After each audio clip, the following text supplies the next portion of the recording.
Hi there, this is Catherine. Thanks you for listening to my SEO Tips micro podcast. So, before we get into today's SEO tip, I just wanted to share with you the ways you can support the podcast if you're enjoying all the tips and finding them useful.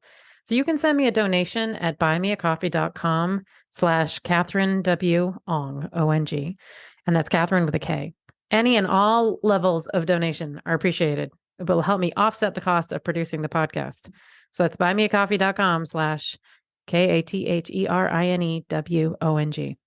I'd also encourage you to subscribe to our email list to make sure you're not missing any future episodes or any other news about the SEO Tips podcast. And to do that, you'd go to wostrategies.com/newsletter. Okay, on with today's tip. Hello, thanks for listening to SEO Tips today. Are you curious as to how to get into the knowledge graph? Today's tip is focused on a series of tips that will help you give Google more signals about who you are as an entity, and that might in turn encourage Google to give you your own knowledge graph. I was inspired to craft this tip because I recently got my own knowledge graph panel. But as background, I've had a website since 1994, and I've played around with whatever databases Google has launched over the years. I claimed my Google Scholar listing early, and I used Google Plus when it was active. I also used schema.org markup to my site and linked to my Freebase machine learning ID back when that site was active.